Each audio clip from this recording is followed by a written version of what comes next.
No ticket for Harry over Queen made decision at Buckingham Palace to kick off Platinum Jubilee. In June, the nation will come together to celebrate the Queen as she becomes the first British monarch to mark a Platinum Jubilee, and as part of her commemoration, Her Majesty is holding a special Big Jubilee lunch to recognise the importance of community spirit. On Friday, the preparations for the Big Jubilee lunch began and the Queen opened the gates of Buckingham Palace to presenter and broadcaster Meghan, who hosted a special Big Jubilee lunch event with 10 seasoned party planners. At the event, which took place in the palace gardens, the specialist planners came from all over the country to discuss their top party planning tips with Mel for the big weekend.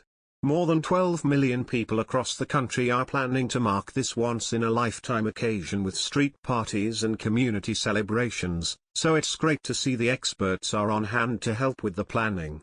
Speaking from Buckingham Palace, Mel said, "I'm thrilled by all the fantastic top tips I've heard today. It's been a joy to share this special moment with these inspiring people here in the Buckingham Palace gardens." Prince Harry may face embarrassment at this summer's Platinum Jubilee celebrations as one royal expert cast doubt on whether the Duke of Sussex would still be invited. Leading royal expert and commentator Robert Jobson has cast doubt on whether Prince Harry will still be invited to this summer's Platinum Jubilee celebrations. Speaking to Royal News, Mr. Jobson said the Duke of Sussex's recent snub of the Prince Phillip Memorial at the end of this month could have a big impact on the Jubilee plans.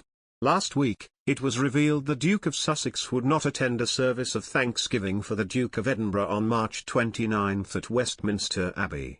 Mr. Jobson warned that Harry faces being frozen out after the surprise decision to skip the memorial service. He said, "Philip and Harry had a great relationship. I think it's disrespectful, personally. The Big Jubilee lunch is something that everyone can be part of, it's about having fun and making connections, and I think we are all ready for a good old knees up. Anyone, anywhere can be part of the Big Jubilee lunch, whether that's a cuppa on your doorstep, a barbecue in your backyard, or a full-blown street party, it's easy to take part. Not even the rain could slow them down," as Mel sat alongside the expert planners at trestle tables, who all had their umbrellas up. The team discussed how to get the neighbors involved, fun group games to play, recipe suggestions and ideas for street decorations. Amongst the planners was Imtiaz Ali, who has lived on the same street in Stoke Newington his entire life and has been organizing big lunches since the start of the initiative in 2009. Feed Me Good organizer Noreen Glaves was also at the event, and gave her expert advice on cooking on a budget. Noreen, who's from Shepherd's Bush, also offered up simple recipe ideas for shareable food that goes further, perfect for neighborhood street parties. Peter Stewart, executive director of the Big Lunch Initiative, said, "The Big Lunch has been bringing neighbors and communities together on the first weekend in June for over a decade, and what an extra special year 2022 is going to be. With only 2 months to go until a once-in-a-lifetime event, now is the time to gather your neighbors, rally your road, and get ready to celebrate this historic moment together."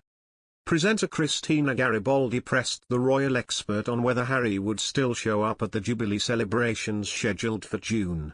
He said, "There is talk that he will do. But one has to be invited. One has to be part of the picture. I don't know if he has even been invited. I don't have a clue. I'm sure they will invite him, but it becomes almost embarrassing when you make all these comments about your family from the outside. These are deeply damaging comments that have caused a lot of hurt. It is very hard to forget about them even for one day.